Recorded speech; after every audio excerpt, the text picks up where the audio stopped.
breve video per mostrarvi questo aspirapolvere. Vi faccio vedere subito l'esterno. Qui abbiamo la manopola di accensione, qui abbiamo la modalità soffiatore, quindi nel caso in cui dovessimo soffiare dobbiamo spostare il tubo in questa bocchetta. Lo andiamo a rimettere un attimo. E quello che mi ha sorpreso di più e mi è piaciuto tantissimo è la possibilità di avere tanto spazio per i vari accessori. Questo è il kit auto che ho comprato a parte, composto da due spazzole, una morbida e una rigida, e la bocchetta stretta che trovate qui in fondo. Qui ancora vedete tanti altri spazi per gli accessori, ancora spazio per appoggiare il cavo, la spazzola collegata, tubo molto lungo.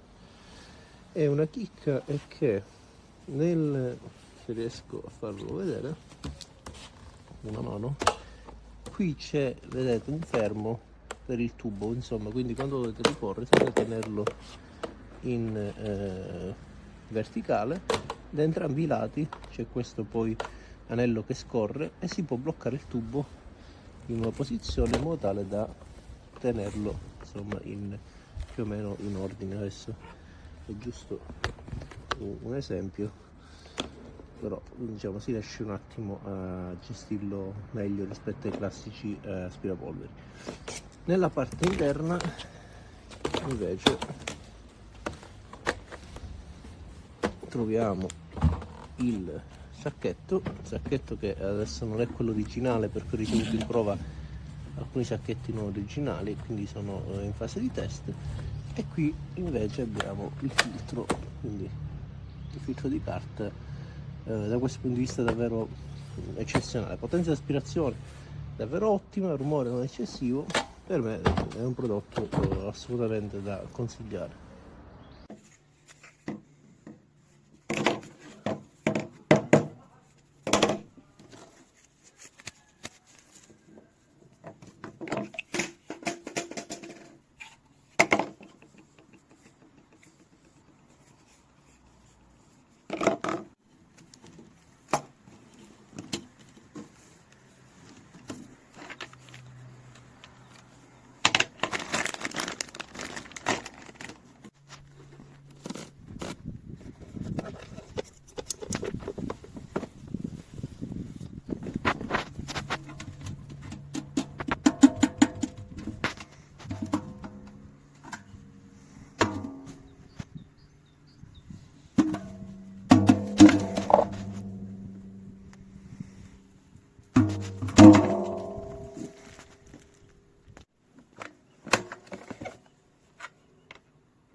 po' di sabbia per terra,